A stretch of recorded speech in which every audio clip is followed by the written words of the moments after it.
Ok, et bah du coup moi je vais vous parler de différents termes barbares comme PXE, IAC, initramfs, Dracut et compagnie. Tout ça regroupé dans un projet. Et du coup l'idée ça va être de vous noyer sous des termes un peu bizarres. Bon, du coup qu'est-ce que c'est que ce projet? En gros c'est un projet que j'ai développé pour ma boîte, Diabolocom. Le nom interne qu'on lui a donné c'est Vauban, c'est pour ça que c'est écrit en haut. C'est bientôt open source, on est en train de finaliser 2-3 trucs, mais ça devrait arriver en open source assez prochainement pour ceux qui auraient envie d'aller jeter un œil à ce truc-là.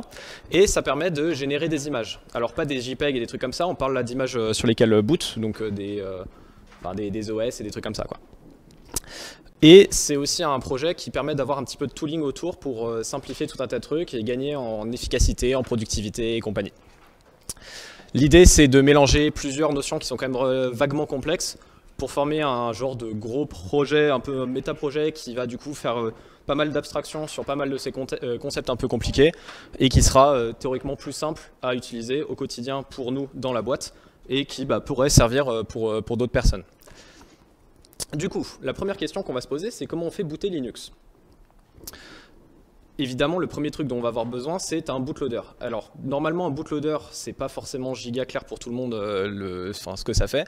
On va pas forcément rentrer trop dans les détails de absolument toutes les notions, parce que sinon, on en a pour à peu près 5 heures. Donc, on va se cantonner d'une définition à peu près simple. Le bootloader, c'est un des premiers trucs que vous appelez quand vous appuyez sur le bouton Power. Vous avez le BIOS ou l'UEFI qui fait des petits trucs, il appelle le bootloader, et ensuite, il passe la main à Linux. Linux, ça va être décrit par 3 ressources. La première, ça va être le kernel, donc Linux même, c'est-à-dire le programme en fait, qui va tourner et qui va gérer tout votre hardware et compagnie. On va avoir besoin aussi d'un rootfs et d'un initramfs ou un initRD. Alors je vais faire simple et je vais parler que d'initramfs. En réalité, en plus, ce troisième point, il est optionnel, on pourrait s'en passer, mais la plupart des setups en ont. Donc je vais rentrer plus en détail dans rootfs et initramfs, évidemment, ne vous inquiétez pas. Le dernier truc dont on a besoin, c'est une command line pour le kernel. De la même manière que vous invoquez tous vos programmes avec une command line, vous pouvez donner des arguments et compagnie. Le kernel, il y échappe pas, vous pouvez donner des arguments directement à votre kernel. Ok, donc notre bootloader, on va rester sur une définition assez simple. Le premier truc qu'il fait, c'est qu'il va mettre en RAM notre kernel et notre initramfs. Il va les foutre quelque part et ensuite, il va appeler du coup le kernel. Le kernel va setup des bricoles, comme le mode protégé, la console, la HIP, ce genre de choses. Encore une fois, on ne va pas forcément rentrer trop dans les détails, mais on imagine bien qu'au tout début, il y a quand même pas mal de choses à mettre en place avant de pouvoir avoir un Linux qui fonctionne parfaitement. Et ensuite, ce qu'on va faire, c'est qu'on va aller en userland, donc la partie, l'inverse du kernel, c'est-à-dire le mode que vous utilisez au quotidien, sur l'init process. Donc le tout premier process qu'on va appeler, et qui va ensuite gérer tous les autres process fils. Si ça vous parle, sur la plupart des distributions Linux actuelles, c'est systemd, notre init process. L'initramfs, lui, il va s'occuper de charger des modules kernel éventuels, parce que vous savez, Linux peut fonctionner avec des modules. Donc les modules, ça peut être une manière de supporter du hardware un petit peu différent qui n'est pas dans le kernel de base, où ça peut faire en fait tout un tas de choses. Donc potentiellement, on va avoir des modules à charger. Si vous avez, je sais pas, un disque dur qui est super exotique ou vous avez besoin d'une interface réseau qui est pareil, elle n'est pas dans le kernel de base, vous pouvez avoir un module pour le faire et l'initramfs va s'occuper de charger ces modules-là très très tôt dans le process de boot. Il va ensuite setup le file system, les disques, le réseau, etc. Donc potentiellement avec les modules qu'il aura chargés. Donc il va mettre en place tout un tas de choses, des petites choses de base, et ça va être son rôle. Une fois qu'il a fini son rôle, ce qu'il va faire, c'est qu'il va appeler switch root sur le rootfs. Et ensuite, à partir de ce moment-là, on oublie complètement l'initramfs. C'est-à-dire que l'initramfs va juste être un moyen d'initialiser la machine, de setup des choses de base qui ne peuvent être initialisées que grâce à lui. Et ensuite, il passe la main au rootfs, et ensuite on n'en entend plus parler. Du coup, qu'est-ce que c'est que le rootfs, qu'est-ce que c'est l'initramfs plus en détail? Je vais parler du rootfs après. Donc, comme son nom l'indique, avec le fs à la fin, c'est un file system. C'est un truc init parce que c'est au tout début du process de boot, et RAM parce que c'est uniquement en RAM. On n'est pas en train d'avoir un truc qui est sur un disque dur ou sur une partition. C'est une taille qui est très réduite, on parle de quelques mégaoctets, dizaines de mégaoctets, l'idée c'est que ça reste assez petit. Ça va permettre de conserver la généricité du kernel, c'est-à-dire que je vous ai dit par exemple, vous allez avoir un hardware assez bizarre, vous allez avoir des cartes réseau qui sont un peu louches, votre initramfs va pouvoir gérer ces choses plus spécifiques tout en gardant un kernel qui reste généraliste. Il va permettre de faire tout un tas de choses en plus, tout en conservant du coup le kernel que vous pourriez avoir fourni avec votre distribution de base. Même s'il sera pas, même si on a besoin d'avoir ces choses en plus, ce sera l'initramfs qui va s'en occuper. Il est du coup mis de côté une fois qu'il a été utilisé, donc il fait tout son setup, il met en place toutes les choses, et ensuite il passe la main au rootfs et à la suite, et on n'entend plus parler. Et du coup, qu'est-ce que c'est que le rootfs? Le rootfs, c'est tout simplement votre file system principal. C'est celui qui est monté sur /, sur la racine, rootfs, on voit un petit peu la logique qu'il y a derrière. FS, encore une fois, parce que c'est un file system. Donc en fait, c'est là où vous allez avoir votre OS. C'est là où vous allez avoir toutes vos applications, /bin, /home, etc. Vous allez pouvoir peut-être monter d'autres trucs pour avoir une partition avec juste, je sais pas, des données ou des trucs comme ça. Mais le rootfs, ça va être vraiment le cœur de votre machine. Vous installez Arch Linux. Sur votre rootfs, vous allez avoir Arch Linux. Éventuellement, vous allez avoir d'autres disques sur lesquels vous allez avoir vos dossiers perso, vous allez avoir vos films, vous allez avoir vos machins. Ça ne fait pas partie du rootfs. Du coup, comme c'est un OS, ça fait quelques centaines de mégas et quelques gigas. Voilà, ça dépend, c'est à la louche. Évidemment, vous allez pouvoir trouver des cas où en fait, vous allez avoir un rootfs qui est tout petit parce que vous êtes sur un système embarqué. Vous allez avoir des cas où ça fait plusieurs dizaines de gigas parce que vous avez installé la terre entière. C'est un ordre de grandeur qu'on va avoir, qu'on prend. Ok, maintenant qu'on a ça, on va aller voir un truc qui s'appelle PXE. PXE, normalement, c'est un terme qui peut-être vous dit quelque chose parce que c'est utilisé beaucoup à Epita. Tous les postes en salle machine utilisent PXE pour démarrer. Alors, du coup, qu'est-ce que c'est? De manière très succincte, ça permet en fait de boot depuis le réseau. Donc, les machines à Epita, comme les serveurs à Diabolocom, ne bootent pas sur un disque dur local, mais ils bootent en réseau. Et ils vont récupérer les ressources sur lesquelles ils bootent, donc les trois trucs dont je vous ai parlé, le kernel, le rootfs et l'initramfs, via le réseau. Du coup, c'est exactement ce que je viens de dire. PXE, c'est un regroupement de specs qui va nous expliquer comment on va faire ça, quel protocole on va utiliser. Et typiquement, pour pouvoir utiliser PXE, il faut qu'on ait une NIC, donc Network Interface Controller, je crois. Bref, une carte réseau qui gère PXE. Et on va utiliser 2-3 protocoles basiques comme DHCP et TFTP. Donc DHCP, ça vous parle peut-être, probablement, c'est pour récupérer une adresse IP auprès d'un serveur DHCP. Et TFTP, c'est Trivial File Transfer Protocol. C'est un protocole super basique pour s'échanger des fichiers. C'est beaucoup plus simple que FTP ou que HTTP, par exemple. Et c'est avec ce protocole-là, en général, qu'on va aller pouvoir récupérer notre kernel, notre initramfs et compagnie. Du coup, prenons une machine qui boot en PXE. Donc ça, c'est valable pour les machines en salle machine. Vous avez votre BIOS ou votre UEFI qui est configuré pour boot en PXE. C'est le cas de toutes les workstations en SM. Vous avez une carte réseau qui est compatible, vous avez du coup PXE ou AIPXE qui fonctionne sur cette carte réseau. Le premier truc que vous allez faire, c'est faire une requête DHCP auprès du serveur DHCP pour récupérer une adresse IP. Et au passage, le serveur DHCP va vous donner une adresse TFTP sur laquelle vous allez pouvoir télécharger des fichiers. Et en l'occurrence, ce que vous allez télécharger, ça va être par exemple le bootloader. Ce bootloader-là, il va bootloader, il va faire des trucs, on ne va pas rentrer dans les détails, mais derrière, très rapidement, il va aller récupérer du coup le kernel et l'initramfs.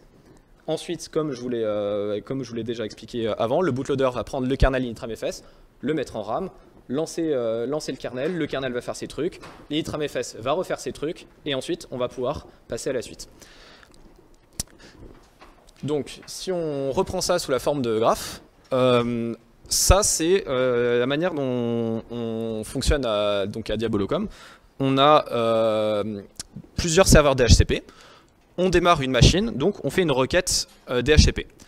C'est DHCP 01 qui va nous répondre et qui va nous donner donc notre adresse IP. Puis il va nous dire, va regarder sur DHCP 01 le fichier qui est PXE boot grumnet machin. Ok. Donc on va demander auprès du serveur DHCP ce fichier-là, ça tombe bien, il existe dessus, et c'est notre bootloader. Donc on le récupère et on le lance.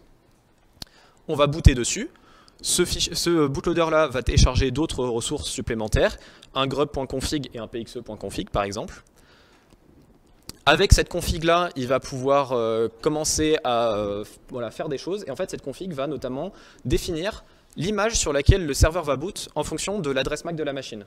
Par exemple, vous avez plusieurs serveurs. Vous voulez un serveur qui va démarrer un PostgreSQL, vous voulez un serveur qui va démarrer un Elasticsearch. Vous voulez qu'à chaque fois que vous démarrez la machine, le serveur PostgreSQL va télécharger l'image avec PostgreSQL et l'Elasticsearch et l'Elasticsearch. Vous n'avez pas envie de faire une opération manuelle à chaque fois. Donc pour le faire, pour identifier la machine à ce stade-là du process, le seul truc qu'on a qui est vraiment unique, c'est l'adresse MAC, l'adresse réseau de la carte réseau qu'on utilise. Donc le serveur DHCP va regarder cette adresse et va dire « Ah bah tiens, celle-là, moi je l'ai enregistrée, donc celui-là c'est théoriquement le serveur PostgreSQL, donc je vais lui dire de télécharger l'image qui contient PostgreSQL. » Donc nous, on va prendre cette image qui nous est proposée par défaut et on va aller pouvoir télécharger le kernel et l'initramfs de cette image-là. Nous, ces images-là, on les appelle des masters. C'est un nom qu'on a donné. Donc, dans votre master, vous avez les 3 fichiers, vmlinus qui est le kernel, l'initrd qui est l'initramfs, initrd, on va dire que c'est la même chose, et master.squashfs qui est le rootfs. Donc, on télécharge vmlinus et initrd et on va démarrer dessus. Dans l'initrd, on va regarder la command line du kernel, parce qu'on a fourni une command line au kernel, et dans cette command line, on a donné une adresse supplémentaire pour aller télécharger le rootfs. Et oui, j'ai téléchargé que 2 des 3 ressources, il faut bien que j'aille télécharger la 3e ressource. Et c'est l'initramfs qui va s'occuper d'aller télécharger le rootfs. Donc il regarde la command line kernel, il nous donne une grosse adresse, et il va aller télécharger le fichier à cette adresse-là. Une fois qu'il a fini de télécharger, de mettre tout ça en place, on fait notre switch root, et là, notre machine, elle est démarrée en fait.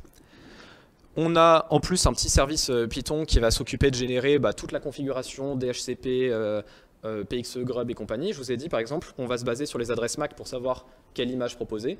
Bon voilà, on a automatisé tout ça, donc on a un script qui va nous s'occuper d'écrire la conf à notre place, récupérer les informations sur d'autres services pour tout générer. On a une API et une interface graphique, comme ça on se simplifie la vie au maximum. Ok, maintenant on va revenir peut-être plus en détail sur l'initramfs parce que je pense que c'est pas giga clair jusqu'à présent. Déjà, est-ce que vous avez des questions sur ce que je viens de présenter? Ok, je pense que je vous ai déjà perdu. Bon, on va détailler plus, on va rentrer plus en détail sur l'initramfs, peut-être que ça va clarifier des choses. L'initramfs, en principe, il est généré par le packet manager de votre distribution. Vous utilisez Debian, vous avez initramfs tools. Vous utilisez Arch Linux, vous avez mkinit cpio. Vous utilisez des trucs de Red Hat, c'est Dracut. C'est une règle générale, c'est pas forcément le cas sur vos machines, peut-être que vous avez fait des changements, peut-être que c'est une vieille version, whatever. L'idée c'est qu'en fait, ces trucs-là, vous ne les gérez pas vous-même, en fait. C'est proposé par votre OS, et c'est votre OS qui se démerde et qui fait ces trucs avec, et vous n'avez même pas en fait à vous soucier de ce qui se passe. L'utilisation, elle est complètement transparente. Par exemple, quand vous mettez à jour votre kernel, vous avez besoin de mettre à jour votre initramfs également. Vous ne l'avez jamais fait explicitement, a priori, sauf si vous avez déjà bitouillé là-dedans. Et en fait, si on regarde là-dessus, voilà, je mets à jour ma machine. Là-dedans, on voit que j'ai mkinit cpio qui se met à jour, le truc qui génère mon initramfs. Donc, ça m'installe tous mes paquets qui n'ont que très peu de rapports. Ça s'installe, et là, vous voyez, ce truc-là, c'est un hook qui s'est lancé automatiquement, qui va reconstruire mon initramfs, parce que du coup, il est considéré comme plus à jour, vu que j'ai mis à jour un composant essentiel qui est en lien avec l'initramfs. Et donc, tous ces trucs-là, c'est la construction de mon initramfs. Et vous voyez ici, /boot /initramfs-linux-fallback img machin, ça a été généré automatiquement, vous n'êtes même pas soucié de ce qu'il a fait. Et ça, c'est pratique quand même, parce qu'on n'a pas forcément envie de s'en préoccuper. Alors, reprenons. Généralement, l'initramfs, il va être conçu pour la machine sur laquelle vous l'avez créé. C'est une règle générale. Par exemple, là, l'initramfs que je viens de créer sur ma machine, il est spécifique à ma machine. Il va avoir une configuration, il va embarquer des choses dedans qui vont servir à booter ma machine et pas forcément n'importe quelle autre machine. Il y a fort à parier que si on échange d'initramfs avec n'importe qui dans la salle, ça va juste péter et votre machine ne va plus démarrer. Déjà, ne serait-ce que parce que votre initramfs, il est lié à votre version de Linux. Donc si on n'utilise pas la même version de Linux, déjà ça ne va pas marcher. Voilà, tout simplement. Et on le trouve dans /boot comme votre kernel et 2-3 autres bricoles. Généralement, on va utiliser bash, sh, hash, etc. pour le générer et pour les scripts qui sont lancés dans l'initramfs même. On veut un initramfs de taille réduite, donc on va prendre vraiment le strict minimum. Qu'est-ce que c'est le strict minimum? Déjà, c'est un interpréteur shell. Si on est en train de balancer des scripts en bash, ce serait bien qu'on ait bash dans l'initramfs, sinon ça va être un peu compliqué. On va avoir besoin de 2-3 libs, la lib standard C ou des trucs du genre, parce que quand même il y a 2-3 opérations qui sont assez cool, qui sont proposées par ces libs. On va avoir des dépendances pour notre setup. Typiquement, j'ai un disque dur qui est chiffré, vous devriez avoir un disque dur chiffré également, si ce n'est pas le cas c'est un problème. Et du coup, si le disque est chiffré, il faut bien un truc pour le déchiffrer, donc on va embarquer crypt setup par exemple. Si jamais vous avez, je sais pas, vous faites du RAID, vous allez avoir besoin d'avoir MDADM dans votre intramfs a priori. Bref, on embarque des choses qui sont propres à notre installation. Et on va avoir aussi des modules kernel, encore une fois pour les raisons que je vous ai expliquées précédemment. Regardons un petit peu ce qu'on a dans un initramfs. Donc, je prends celui qui a été généré tout à l'heure, initramfs Linux, et c'est une image compressée au format ZST. Donc, je regarde, elle fait 22 mégas compressés. Je la décompresse, elle en fait quasiment 60 maintenant. C'est une image CPIO. CPIO, c'est une archive, un peu comme tar si vous voulez. Donc, je l'extrais, et vous voyez bien que dedans, après, j'ai un truc qui ressemble à une racine de système Linux. J'ai un bin, j'ai un dev, j'ai des lib, proc, sys, var, etc. Si vous faites un ls/ sur votre machine, vous allez avoir des trucs sensiblement identiques. Et parmi tout ça, un truc qui est très intéressant, c'est init, le truc dont je vous ai parlé. Init, c'est le premier process qui sera appelé par le kernel. Le kernel, une fois qu'il a fini de setup son CPU et compagnie, qu'est-ce qu'il fait? Il appelle init. Et ensuite, c'est init qui va prendre la main et qui va faire toutes les choses.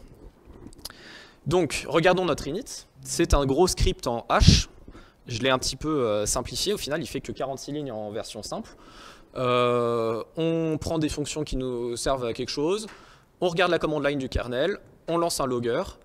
On appelle des fonctions hook, voilà. On lance éventuellement des modules kernel, on relance des hooks, on regarde en fait notre rootfs où est-ce qu'il va être, on mount notre rootfs, on appelle encore des trucs, on vérifie que ça a bien mount, et à la fin on fait notre fameux switch root, qui est du coup la fin de notre initramfs. Une fois que cette commande est exécutée, l'initramfs n'existe plus, et on est passé sur notre rootfs. Bon. Du coup, si on reprend... Oui. Ah, c'est une bonne question. Si tu me laisses faire cette celle-là, je vais répondre à ta question. Typiquement, je vais reprendre du coup ce process-là. Donc, un initramfs en général, c'est pas une règle obligatoire, si vous voulez. C'est un truc qu'on va observer dans la plupart des initramfs qui circulent sur la plupart des distribs. Premier truc qu'il fait, c'est la setup du log. Parce que c'est bien de savoir ce qui se passe dedans. Si jamais ça plante, ce serait bien d'avoir des informations pourquoi ça a planté. Premier truc qu'il va faire ensuite, ça va être regarder proxmdline. Je vous ai dit, alors proxmdline, pardon, je vous ai pas dit, c'est la command line du kernel. Donc il regarde la command line du kernel parce que vous allez peut-être donner des options ou un mode de fonctionnement par la command line du kernel. Donc lui, il va regarder ça pour savoir comment est-ce que lui il doit se comporter. On va lancer des hooks. Donc qu'est-ce que c'est que des hooks? Des hooks, c'est tout simplement des scripts quelconques qui sont fournis soit implicitement, soit explicitement par l'utilisateur, qui vont faire tout un tas de choses à différents stades. Par exemple, là, je suis au tout début de mon initramfs, j'ai quasiment rien fait. Peut-être que j'ai des choses à faire avant de continuer. C'est très, si tu veux, c'est un truc assez générique en fait. Les hooks, il peut y en avoir, il peut ne pas y en avoir, et il peut faire des choses, diverses et variées. Typiquement, l'étape d'après, ça va être de charger des modules kernel. Ça peut être intéressant d'avoir un hook avant qui, je sais pas, va regarder proxmdline et se dire ah ouais mais j'ai telle option qui a été passée donc il va me falloir tel module, donc paf il le rajoute dans le hook.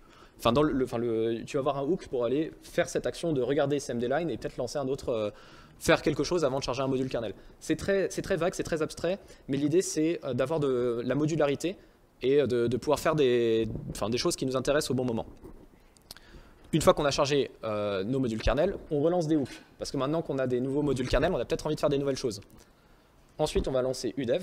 UDEV, c'est pareil, je vais pas rentrer dans les détails parce que c'est un peu un monstre, mais c'est le truc globalement qui va gérer tous vos périphériques hardware, les disques, interface réseau et compagnie, et qui va faire en sorte qu'elles sont accessibles par le kernel. Je vais pas donner plus de détails que ça. Ensuite, on lance des hooks. Parce que maintenant, on a des nouveaux périphériques, donc peut-être qu'on a des choses à faire. Ensuite, on va préparer le ou les disques, on lance des hooks. Ensuite, on va mount les disques et on lance des hooks, évidemment. Et une fois qu'on a fini de faire toutes ces opérations-là, qu'on est fin prêt, on fait la dernière étape, on fait le switch root, on lance le nouveau init process qui sera dans le rootfs, et initramfs disparaît. Ok? Est-ce que j'ai répondu à ta question? Ouais.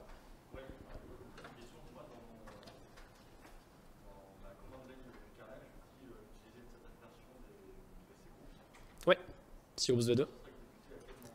C'est pas ici. Ouais, alors la question c'est, dans ma command line kernel, j'ai un argument pour demander d'utiliser les cgroups v2, j'imagine, qui ne sont pas encore activés par défaut sur la plupart des distribs. À quel moment cet argument va être lu dans nos 12 étapes? Ça dépend.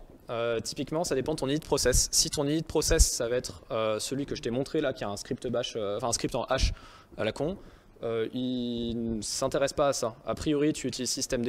A priori, tu as mis un truc genre systemd cgroups v2 machin. Et du coup, ça va être l'init process dans le rootfs, donc après, qui lui s'occupe de setup les cgroups. De toute façon, en fait, dans toute cette étape-là, il y a fort à parier que tu n'aies pas encore setup les cgroups parce que ça ne t'intéresse pas encore. Là, tu es vraiment en train de faire les opérations les plus basiques pour pouvoir passer sur le switch, enfin pour passer sur le vrai rootfs, enfin sur le rootfs, sur le vrai OS sur lequel tu vas ensuite faire tout le reste. Si tu veux, par exemple, là je te dis, je prépare les disques. Si le disque est chiffré, ce qui est bien c'est d'avoir un hook avant qui demande à l'utilisateur son mot de passe. Comme ça, ce mot de passe est utilisé pour déchiffrer le disque et ensuite on va pouvoir continuer. On a un disque qui est déchiffré, donc on va pouvoir faire des choses. Ça va être vraiment ce minimum-là qui sera fait dans l'initramfs. Potentiellement, tu vas avoir de la config qui sera pour l'initramfs même, qui sera dans la command line kernel. Sinon, tout le reste, c'est pour l'instant ignoré. Ce sera transmis à la suite. Et après l'étape numéro 12, ces options-là seront peut-être interprétées ou utilisées. Sachant que dans le proc cmdline, tu as des options qui sont pour le kernel même, donc qui sont exécutées avant même le numéro 1. Et tu as des options qui peuvent être données par exemple pour systemd, qui du coup seront exécutées au moment où tu lances systemd. Donc c'est potentiellement le nouveau init dont je te parle, de l'étape 12 et demi, 13. C'est clair? Cool. Est-ce qu'il y a d'autres questions?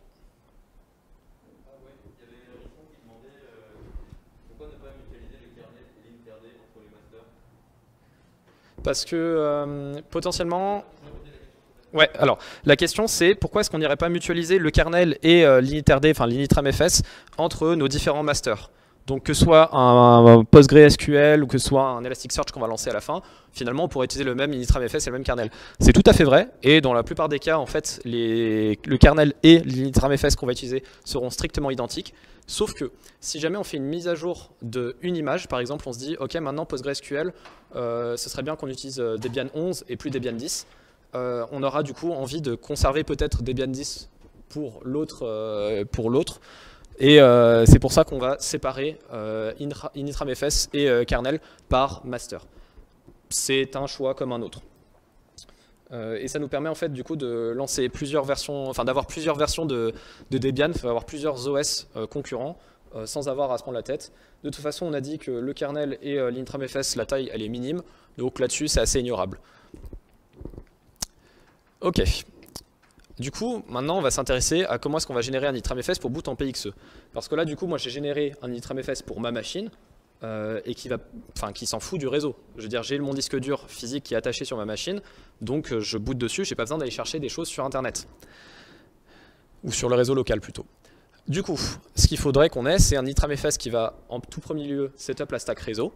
Il faudrait qu'on ait une adresse IP et qu'on puisse aller récupérer des ressources quelque part. Pour aller télécharger le rootfs en fait, parce qu'on l'a pas en local. Il va falloir qu'on le prépare, qu'on le mount, et qu'ensuite on fasse évidemment notre switch root dessus. Nous, on s'intéresse aussi particulièrement à Debian parce que c'est le seul OS qu'on gère. Donc on a plusieurs versions de Debian, mais ça reste pour du Debian. Donc on a envie d'avoir un IntramFS qui sera peut-être pour du Debian précisément. Du coup, on va utiliser Dracut pour générer l'intramFS. Dracut, c'est un générateur d'intramFS créé par Red Hat. Donc, comment on fait? On se met dans une Debian, on installe Dracut et puis 2-3 paquets un peu utiles, genre Dracut Network, qui va nous permettre d'avoir des modules pour avoir du network. On lance Dracut avec des options, du genre Host Only, Command Line No et Host Only No, c'est-à-dire qu'on n'est pas en train de créer on demande à Dracut de créer un intramFS un peu générique, qui ne sera pas spécifique à notre machine. Par exemple, il pourrait regarder la command line avec laquelle on a boot actuellement et proposer des choses en rapport avec ça. Lui dit non, la command line sur laquelle tu as boot actuellement, c'est pas forcément celle qui sera proposée quand je vais boot plus tard. Et on n'est pas du tout en train de faire un truc juste pour cette machine-là. Donc s'il te plaît, reste générique. Ne regarde pas le fstab. Fstab, c'est le fichier qui nous dit quoi mount et à quel endroit, quel disque prendre pour le mettre à quel autre endroit. De la même manière, c'est pas forcément le cas sur les machines qu'on va chercher à boot plus tard. Donc, ignore-le pour l'instant, on fait un truc générique. Et on va ajouter quelques modules du genre Bash, LiveNet et DM Squash Live. Du détail, je ne vais pas rentrer là-dedans pour le moment. Du coup, si on regarde, nous avons un schéma qui ressemble à ça. C'est-à-dire que je vais prendre une image Debian raw, basique, sur laquelle on n'a quasiment rien. Je vais ouvrir cette image de Debian, je vais faire un shroot dedans. Alors shroot, je ne sais pas si ça vous parle. Non, ok, merci de la réponse. Shroot, c'est je vais me mettre, enfin, shroot ça veut dire change root. Je vais considérer que ma racine n'est plus la racine sur mon PC actuel, mais la nouvelle racine que je lui donne. Typiquement, là, ma machine, c'est un Arch Linux. Donc, si je regarde à la racine, je suis à la racine de ma machine avec mon Arch Linux. Je mets mon Debian quelque part, genre dans /mnt, et ensuite, je fais un shroot dans mnt. Mon shell dans lequel j'ai fait mon shroot, il aura l'impression que la racine, c'est /mnt. Il ne pourra pas aller au-dessus. Et il ne le saura même pas, en fait. Ce sera transparent. Donc, si on fait un cd /, dans le shell que j'ai ouvert qui a shrooté, je suis à la racine. En réalité, en fait, je suis dans /mnt. Et ce qui va nous permettre en fait, de simuler le fait qu'on est dans une Debian. Typiquement, on va pouvoir utiliser apt. On va pouvoir utiliser apt-get pour installer nos trucs, et ce sera installé dans ce petit bout-là. Donc j'installe Dracut et les autres bêtises dont je vous ai dit. Je copie de la config de Dracut depuis ma machine hôte dans mon Debian shrooté. Je lance Dracut, et du coup, je vais avoir un intramFS qui sera généré dans ma Debian que je vais pouvoir récupérer. Du coup, comme je vous ai dit, le but c'est d'avoir un intramFS qui est générique. Donc on va donner des arguments sur la cmd-line pour le configurer. Qu'est-ce qu'on va lui donner comme argument? Ok. Alors, c'est pas très choucard, je sais, mais en vrai c'est pas si compliqué. On va ignorer boot mpfs, on va lui dire déjà, tu vas utiliser telle adresse MAC, enfin l'interface qui a telle adresse MAC pour boot en PXE. Et après, tu vas prendre l'interface ETH0 qui correspond du coup à telle adresse MAC et tu vas faire du DHCP dessus pour récupérer une adresse IP. Donc là, quand je serai dans mon intramfs, au moment où je vais chercher à avoir du réseau, il va regarder, ah putain, on m'a précisé IP égale quelque chose. Lui, il est configuré pour dire, ok, le premier argument, c'est l'interface réseau sur laquelle je vais configurer du réseau. Deuxième argument, c'est comment je vais faire. Est-ce que c'est une adresse IP statique? Est-ce que je vais la récupérer en DHCP? Bref, il est configuré comme ça, donc il va faire ça pour nous. Et en fait, tout ce qu'on a eu à faire, c'est préciser ce genre de choses. Et quand je vais changer de machine, je garde exactement le même intramfs, mais j'ai juste à changer peut-être ETH1 ou changer l'adresse MAC. Ensuite, je lui dis, je ne fais pas Lux, c'est du truc chiffré, je ne fais pas du chiffrement, je ne fais pas du Logical Volume Manager, je ne fais pas du MD, je ne fais pas du DM, etc. Donc, prends même pas le temps de regarder si j'ai ça. Accélère, tu ignores ces trucs-là parce que c'est pas la peine. Par contre, NeedNet, j'ai besoin d'avoir du réseau, donc mets-moi du réseau. Et le rootfs, tu vas pouvoir le télécharger en HTTP à telle adresse. Donc là, je vais pouvoir télécharger, enfin il va télécharger pour moi ce rootfs et il va faire tout ce qu'il faut pour mettre cette archive qu'il aura téléchargée comme le rootfs sur lequel je vais boot. Et c'est la seule configuration qu'on a eu à donner. Et en fait, du coup, on a un truc qui est très générique, parce qu'on a juste à changer cette adresse-là et un peu de réseau ici, et on peut booter différents trucs. Du coup, maintenant qu'on a un peu mieux compris peut-être l'intramfs, ce qui serait intéressant de savoir, c'est qu'est-ce que c'est que notre rootfs, du coup. Comment est-ce qu'on va faire pour le générer? Très compliqué. On avait une Debian pour faire l'initramfs, on la prend, on l'archive. On fait genre un tar de slash, voilà, et là on a un rootfs, .tar.gz, c'est tout. C'est aussi simple que ça. En vrai, il y a des petites questions qui vont se poser. Typiquement, d'où est-ce qu'elle vient, cette Debian en question, d'où est-ce qu'elle vient? Comment on fait pour installer les trucs qu'on veut dans notre rootfs? Typiquement, je vous ai dit, moi je veux un serveur qui va avoir PostgreSQL, je en veux un qui est Elasticsearch, je en veux un qui est Docker, etc. Il faut bien que on mette ce PostgreSQL, cet Elasticsearch, ce Docker, avant de faire notre archive. Donc comment est-ce qu'on va pouvoir faire ça? Et comment est-ce qu'on va pouvoir faire ça de manière propre et reproductible? C'est-à-dire ne pas faire ça comme des sagouins, aller avant d'archiver, aller faire mon petit apt install Elasticsearch et compagnie, parce qu'en vrai, ce ne sera pas suffisant. Il va falloir qu'on fasse plein de trucs. On a plein de choses à mettre en place. Il faut qu'on mette en place les accès distants à la machine, il faut qu'on mette en place des politiques de sécurité, de la gestion des logs. Installer Docker, c'est pas juste apt install Docker, on a peut-être plus de trucs à faire. Bref, on a beaucoup d'étapes, donc c'est un petit peu relou. Et les gens attentifs au début avaient remarqué que j'avais mis IAC sur la première slide. Qu'est-ce que ça veut dire? Spoiler alert, c'est la suite. C'est-à-dire que notre rootfs, ça va correspondre à un rôle. J'ai un rootfs pour PostgreSQL, j'ai un rootfs pour Elasticsearch, donc il a vraiment, chaque rootfs va avoir du coup un rôle bien précis. Si on a 10 serveurs qui font tourner PostgreSQL, en fait on peut avoir un rootfs pour les 10 avec PostgreSQL dedans.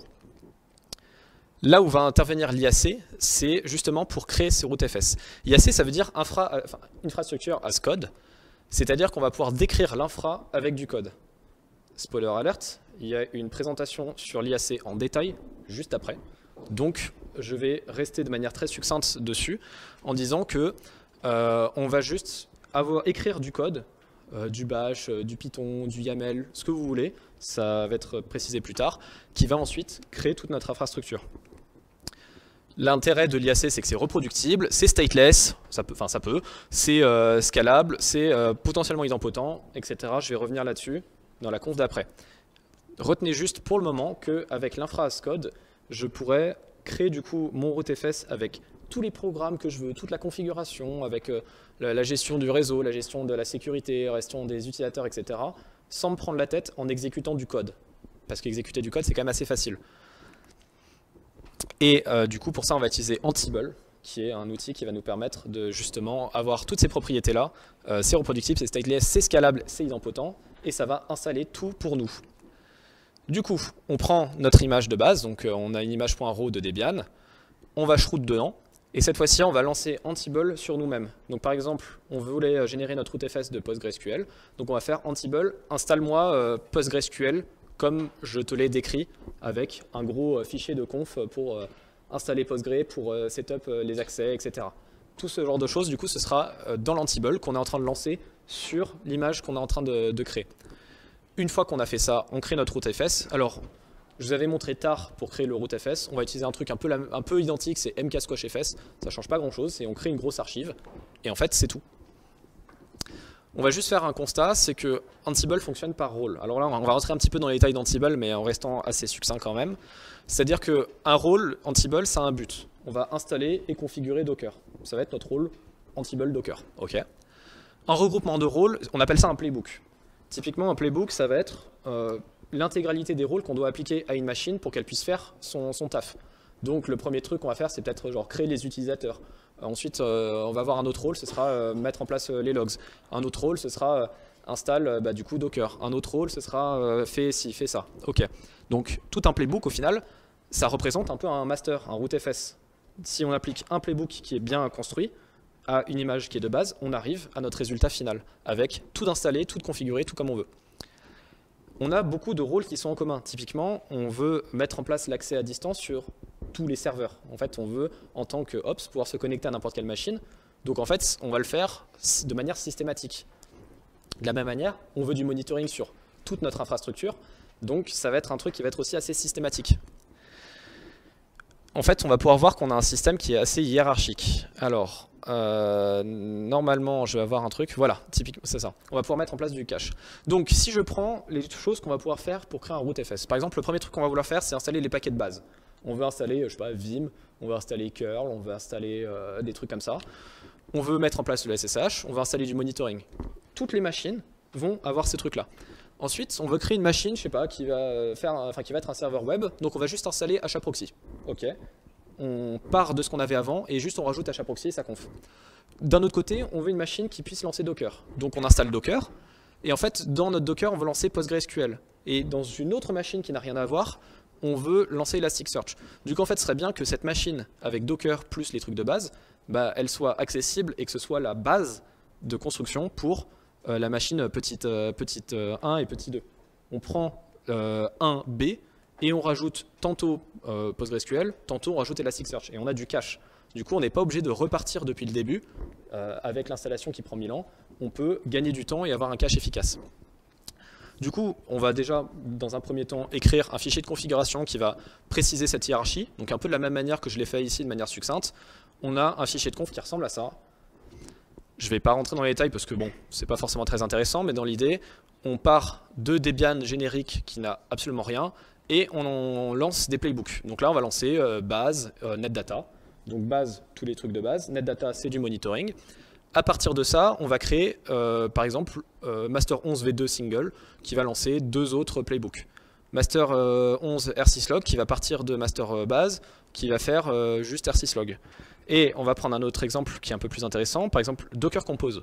On installe Docker Compose, et à partir de ça, on a 2 machines, Registry et Elastic, qui ont besoin de Docker Compose, et qui vont juste rajouter tantôt Arbor, tantôt Elasticsearch. Donc en fait, on a cette structure hiérarchique qui est posée à plat dans un fichier de configuration. On est en train de décrire de l'infra avec du code. Du coup, comment est-ce qu'on va pouvoir implémenter ce cache avec une approche hiérarchique? On va utiliser Docker. Docker, c'est pas certain que vous connaissiez exactement ou tous les détails. Donc je ne vais pas rentrer, je vais pas expliquer tout le fonctionnement de Docker. Je vais juste rester assez générique en disant qu'avec Docker, je peux prendre mon image Debian et l'envoyer dans Docker. Je peux, à l'inverse, prendre une image Docker et l'exporter pour ensuite me créer mon archive, mon rootfs. Et je vais pouvoir avoir un système de cache, prendre une image Docker. Depuis cette image Docker, je vais faire des trucs en plus. Et ça va me générer une nouvelle image que je vais pouvoir ensuite, de manière récursive, par exemple, reprendre cette nouvelle image et rajouter des trucs par-dessus. Et aussi, un intérêt, c'est que ces images Docker, elles sont très faciles à manipuler. On peut les déplacer d'une machine à une autre et les stocker dans ce qu'on appelle un Docker Registry de manière très simple, avec juste un Docker Push ou un Docker Pull. Je ne rentrerai pas plus dans les détails, c'est juste une manière pour gérer nos images qui sera beaucoup plus simple. Ceux qui connaissent Docker voient peut-être un petit peu comment ça peut être utile. Sinon, c'est pas grave. Il y a déjà trop de trucs à apprendre, on va laisser passer. Du coup, si on reprend notre schéma, on prend notre Debian qu'on avait déjà mount et on va l'importer dans Docker. On va créer du coup notre première image qui va contenir absolument rien de plus que ce qu'on avait récupéré. Puis on va installer des paquets de base, Git, Python, Ansible et 2-3 trucs comme ça. On va retirer des paquets qui ne nous servent plus. Par exemple, Dracut, on l'avait installé, mais en fait, il ne nous sert plus parce qu'on a déjà généré NitramFS. Donc ça ne sert à rien de remettre Dracut avec. On va retirer GCC parce que c'est fourni de base alors qu'en fait, on n'en a pas forcément besoin. Et c'est même une faille de sécurité potentielle de laisser GCC dans des machines. Parce que du coup, bref, je ne rentrerai pas dans les détails là-dedans, mais on n'a pas forcément envie de traîner avec GCC si on n'a pas besoin. Et on va ajouter notre repo Ansible avec une clé SSH qui a un accès en lecture seule. On va cloner et on va lancer Ansible dedans. Du coup, on va prendre l'image qu'on avait générée avant, on git pull Ansible et puis on applique le playbook en local. Donc je prends en source mon image Debian où j'avais rien, je lui donne le playbook pbbase.yaml et ça va me générer master 11 base. Ensuite, je vais prendre master 11 base en source, donc le truc qu'on a déjà généré avec la base, et maintenant je vais rajouter netdata et ça va me donner master 11 netdata. Et du coup, dans NetData, en fait, j'ai tout ce que j'ai installé de base. Et à partir de ça, je vais pouvoir continuer jusqu'à arriver à mon image finale. Et on a un système de cache. Donc en fait, c'est vraiment du layering. On peut voir vraiment que chaque bloc d'indentation, on rentre de plus en plus dans la hiérarchie. Donc on a le gros truc violet, c'est le tout premier, c'est Debian 11 machin. Master base, ça va être la deuxième couche. En vert, ce sera notre Docker Compose, et puis en jaune, ce sera le Registry. Ok. Vous allez avoir une question, c'est comment je fais si je veux avoir une config qui sera légèrement différente pour mes 10 PostgreSQL?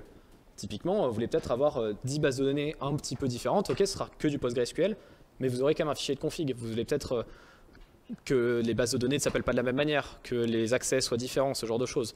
Donc vous avez un truc qui est globalement identique de partout, sauf un petit bout de fichier de config. On pourrait créer 10 routes.fs avec nos 10 fichiers de config différents. On va voir pourquoi on ne va pas le faire.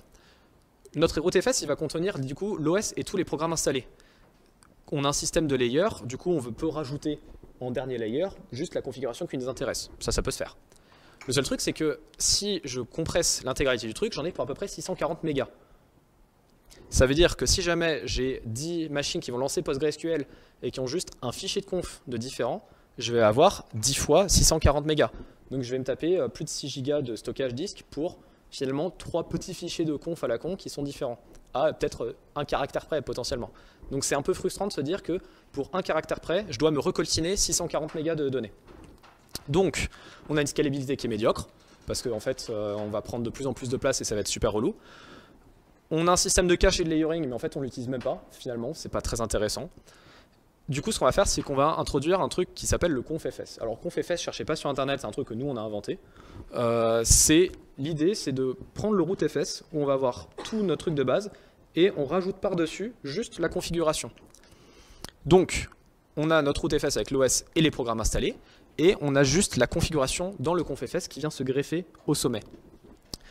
Éventuellement, on va peut-être avoir 2-3 paquets qui seront mis à jour pour une machine bien précise, c'est-à-dire qu'on a globalement PostgreSQL, je sais pas, 9 installés pour tout le monde, donc dans le route.fs, et il y a une machine précise, on est en train de se dire, peut-être qu'on va faire une migration vers PostgreSQL 14, et bah, pour une machine précise, on va juste avoir PostgreSQL 14 en plus. Comme on n'a pas tout notre OS, etc., ça reste quand même plus intéressant et c'est plus léger. L'idée quand même, c'est de garder un confs qui soit petit. Genre, ça va être que quelques kilooctets ou quelques mégaoctets max. C'est juste les fichiers de configuration qui vont différer. Du coup, la construction, c'est comme le route.fs. En fait, on va rajouter par-dessus nos fichiers de configuration qui seront propres à nos machines. Et on va devoir du coup exporter les dernières couches et uniquement les dernières couches pour générer le confs. Au runtime, c'est-à-dire au moment où je vais lancer ma machine, il va falloir que je prenne, en plus du route.fs, le confs et que je l'applique par-dessus pour avoir ma config précise. Pour ça, on va utiliser, comme on utilise Docker pour la construction, Docker utilise OverlayFS, qui est globalement ce qui nous intéresse. Alors OverlayFS, c'est un truc qui est fourni par Linux, qui permet de faire justement des couches. Donc, je prends un petit exemple pour vous démontrer OverlayFS de manière très succincte.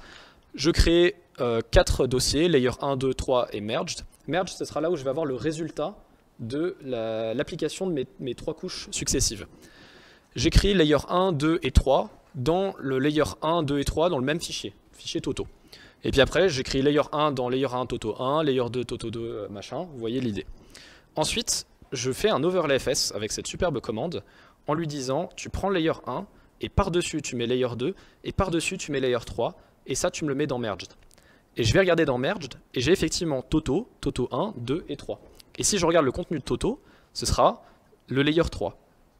Parce que le même fichier a été écrit par chacune de nos couches, et on prend du coup la visualisation au sommet, où du coup j'ai écrit Toto 3. Donc voilà, vous voyez en fait cette idée, où si on reprend notre truc pour générer nos images, notre première couche, layer 1, ce sera l'OS, puis ensuite on va juste avoir des paquets, puis ensuite on va juste avoir une application précise pour le master, puis après on va juste avoir la config. Et ce seront dans genre 4 ou 5 dossiers différents et bien spécifiques. Donc si je récupère uniquement le dernier dossier, donc là par exemple si je récupère uniquement layer 3, je n'aurai que la config, et c'est ce qui m'intéresse. Et du coup en fait mon confs ce sera uniquement le ou les derniers layers, vraiment les plus petits, et le route.fs ce sera tout ce qui ira en dessous. Donc quand je vais chercher à exporter, le route.fs je me positionne ici et puis je prends tout ce qu'il y a avant, le confs je me positionne au début et puis je remonte jusqu'à ce que j'arrive au route.fs. Comme j'utilise overlayFS pour construire l'image, pourquoi est-ce que je ne l'utiliserais pas en fait pour l'utiliser? Finalement, j'ai juste à faire exactement ce que j'ai fait avant, c'est-à-dire que je mets à la place de layer 1, je mets le route.fs, à la place de layer 2, je mets le confs, paf, overlayFS, et dans merged, j'ai la somme des deux, et tout marche bien et on est content. Du coup, pour ça, ce qu'on va faire, c'est qu'on va rajouter un module de Racket qu'on aura un peu modifié pour nos besoins, et c'est là où ça va être intéressant d'avoir un système de hook, c'est que ce module va être dans un hook et va s'exécuter juste avant le switch root. Il va aller télécharger du coup notre confs.fs, faire notre overlay FS par-dessus, et ensuite redonner la main à Dracut. Donc on va rajouter un nouveau paramètre dans proxmdline pour préciser où est le confs.fs.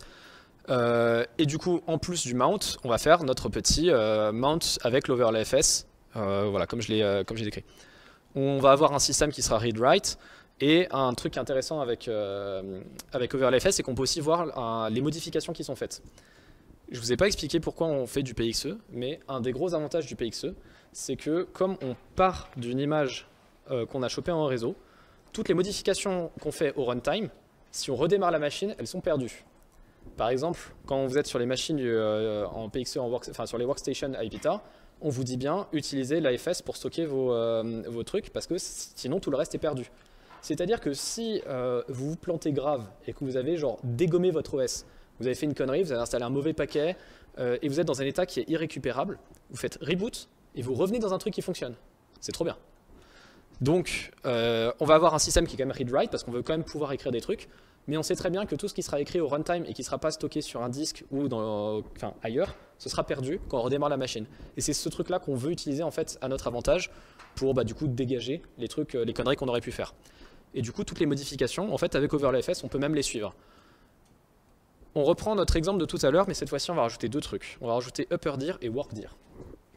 Overlay FS, en fait, va nous permettre d'avoir du read-write. Je refais exactement la même chose qu'avant. Et là, je remonte de la même manière, sauf qu'en plus, je dis qu'on a un upperdir qui est à upperdir et un workdir qui est dans workdir. Okay, jusque-là, ça va. Maintenant, je regarde dans merged, j'ai Toto, Toto 1, 2 et 3. Si je regarde dans mon fichier Toto, c'est bien le layer 3. Jusque-là, c'est la même chose, tout va bien. Maintenant, si je le supprime, je regarde dans merge, donc le résultat final. Le fichier a bien été supprimé, je n'ai plus Toto 3. Si je regarde dans le layer 3, j'ai quand même Toto 3. Donc, je suis en train de faire une somme des layers.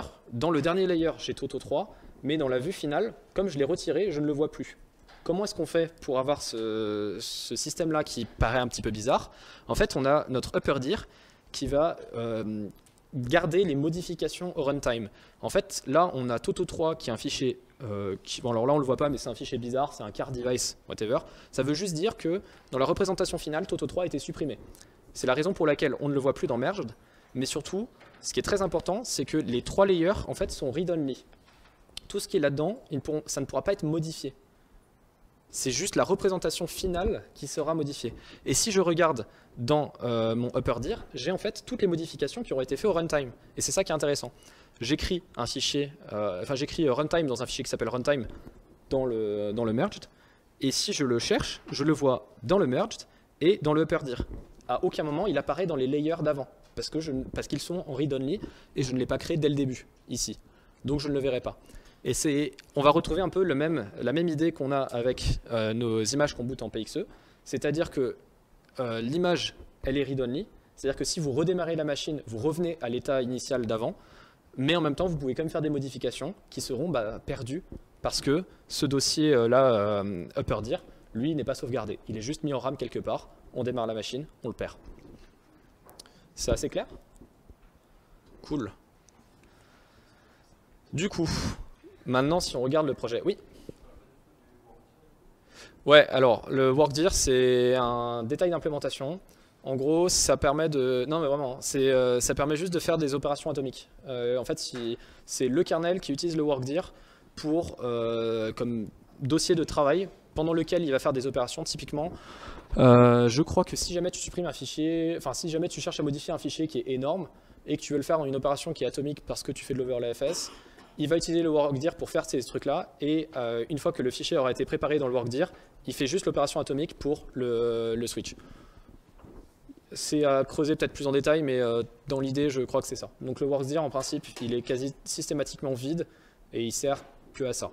Il est juste obligatoire quand tu veux avoir un upperdir. Donc, si on prend toutes les briques entre elles, en fait, on a un système complet qui va utiliser du coup, qui va pouvoir générer plusieurs images, des masters, qui va pouvoir gérer plusieurs versions de Debian en simultané. C'est complètement stateless parce que j'ai juste décrit avec du code, avec des fichiers de config, et j'ai pas de state à conserver. Je suis en IAC complète parce que j'utilise Ansible, et puis j'ai de la config pour moi, comme je vous l'ai présenté, qui est mise à plat. Je peux le mettre dans une CI/CD avec une interface graphique de GitLab CI pour simplifier les trucs. Donc la gestion est quand même aussi beaucoup plus simplifiée pour les utilisateurs. Ils ont juste à faire un clic-clic bouton et paf, ils régénèrent l'image. On a un système de cache, on a un système de layering. Donc comme ça, on gagne en efficacité, on stocke moins sur le disque et en même temps, on reprend des trucs, enfin un historique commun. Donc on gagne du temps à la génération de l'image. On crée nos images complètes et on exporte 4 ressources. Le kernel, l'initramfs, le rootfs et le confs. On a Docker pour gérer le cache à notre place. On fait juste utiliser Docker de manière beaucoup plus simple que si on voulait le refaire à la main, faire ce qu'il fait à la main. On a le Docker Registry pour déplacer nos images de machine en machine beaucoup plus simplement. Donc on peut avoir un cache qui sera global et qui sera partagé par exemple entre nos différents workers de CI ou nos machines si on veut build en local. On peut rollback parce qu'on a juste à prendre une ancienne image, on a juste à la réexporter et on l'envoie. Et on a une interface graphique pour le faire en un clic. On peut booter en PXE et on peut gérer aussi plusieurs playbooks Ansible. Comme ça on peut avoir plusieurs images construites à partir de plusieurs trucs. On peut même gérer plusieurs branches Git. Si jamais on est en train de faire un travail, on est en train de faire du work in progress sur un truc, on peut lui dire, bah tiens, ton image, tu vas toute la générer à partir de master, sauf la dernière étape, tu vas récupérer depuis ma branche à moi, pour avoir juste mes changements. On a de la traçabilité, parce qu'en fait, à chaque étape que je fais, à chaque fois que je rajoute une nouvelle couche, je le précise dans IMG Info. Donc j'ai un fichier qui va me dire, ok, tu as créé telle image à partir de tel truc, à tel jour, telle heure, sur tel hash de Git, puis après tu as rajouté ça, puis après tu as rajouté ça, puis après tu as rajouté ça. Donc en fait, on sait précisément ce sur quoi on tourne. Et si on a deux machines qui sont lancées et on est en mode putain, je sais plus sur quoi elle est boot, j'ai juste à regarder ce fichier-là et j'ai toute la traçabilité, je sais précisément ce qu'il y a dedans. Si j'ai deux machines, genre j'ai deux PostgreSQL qui sont en train de tourner, je peux regarder et voir qu'en fait, bah, ce sont bien les mêmes parce qu'ils ont le même IMG Info ou alors ils sont différents pour une raison ou une autre. Donc on a la traçabilité. On a les paquets aussi, on peut voir les paquets avec leurs versions qui ont été installées, ceux qui ont été mis à jour, etc. Et on a notre upperdir de OverLFS qui traque toutes les modifications. Si jamais il y a quelqu'un qui s'est amusé à faire des modifications, je sais pas, sur des fichiers de config en prod, sur une machine qui est déjà démarrée, en fait, si on redémarre la machine, la config est perdue. Donc c'est chiant. Et en fait, on peut détecter ces changements parce qu'on a juste à regarder dans le upperdir s'il y a eu des changements sur ces fichiers de config. Et là, on sait qu'on a un problème parce que le truc n'a pas forcément été rebuild, parce qu'on ne l'a pas mis en infra as code, et du coup, si on redémarre la machine, on perd les changements. Donc on a toute cette traçabilité qui est très intéressante. On scale facilement grâce au confs, parce qu'en fait, j'ai juste quelques kilo-octets ou mégaoctets qui vont différer pour ma machine, et juste à prendre le bon. Et du coup, j'évite d'avoir 6 Go pour 6 machines, mais j'ai 640 mégas plus quelques kilo-octets en plus. On utilise Dracut, donc en fait, on utilise un tool qui est populaire, qui est maintenu avec un support de plein de trucs différents. Et j'ai juste à rajouter 2-3 hooks ou 2-3 trucs custom. Donc en fait, j'ai beaucoup moins de trucs custom, donc j'ai beaucoup moins de chances de me planter. Si ça marche pas, c'est parce que les mecs de Dracut se sont plantés. Et en pratique, bah, ça arrive pas trop, quoi. On a un système qui est modulaire grâce au système de hook. Au final, c'est un projet qui fait à peu près 1000 lignes de bash. On a quelques dizaines de lignes de Python aussi en plus.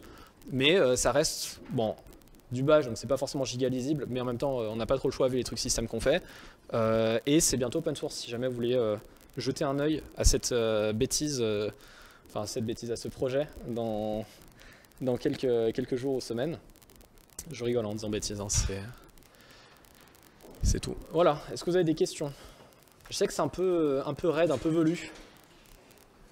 Mais potentiellement, ça vous ouvre des nouvelles portes. Vous pouvez voir des nouveaux trucs. Vous comprenez peut-être un peu mieux comment votre machine boot parce que vous utilisez un InitramFS.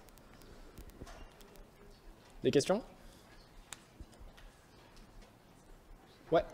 Juste du coup, pourquoi partir sur du bash, du hash, etc. Parce que c'est plus léger à l'eau ou quoi que ce soit ou... En fait, tu fais beaucoup d'appels à des commandes, comment dire, à des binaires système entre guillemets, genre tu appelles mount, tu appelles switchroot, tu appelles des trucs comme ça. C'est super facile de le faire en bash parce que tu as juste à écrire le nom de la commande, alors que par exemple tu le feras en Python, tu seras obligé de faire ton subprocess.popen et des trucs comme ça. Ça peut être un argument. L'autre argument, c'est que bash, etc., c'est super petit, c'est super léger. T'as pas besoin d'avoir un gros interpréteur.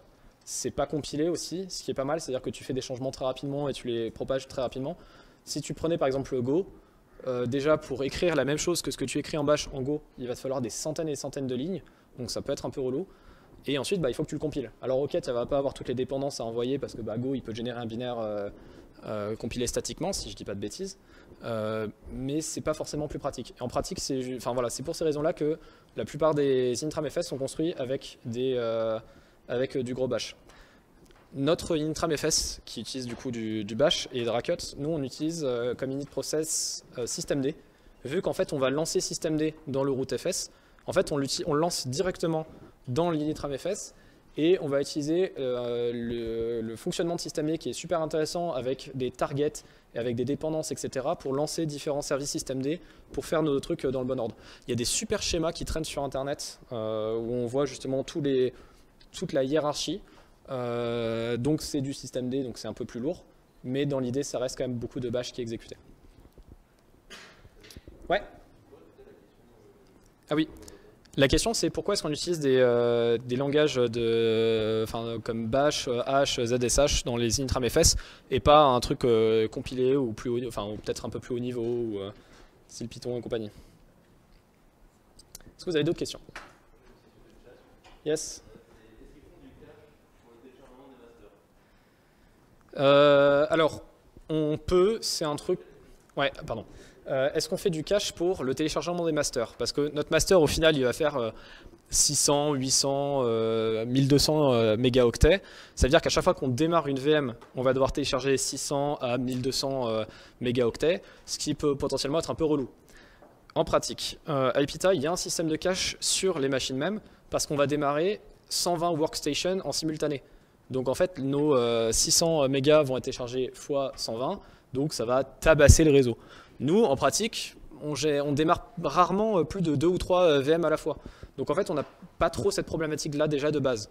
Ensuite, comme on est en truc interne, ça se télécharge quand même assez rapidement, donc en fait, on n'a pas eu besoin jusqu'à présent de mettre en place un système de cache pour le téléchargement. Il y a quelques machines sur lesquelles on avait fait des essais où on avait ça. Bon, pourquoi pas. Après, c'était pas forcément convaincant. En fait, ça aidait. On gagnait quelques minutes en bootant la machine. Mais en pratique, c'est de la même chose. C'est qu'en fait, les workstations, on les redémarre tous les jours à Epita. Nos serveurs, nos VM, on les redémarre pas tous les jours. Est-ce qu'il y a d'autres questions? Est-ce que ça répond déjà à la question?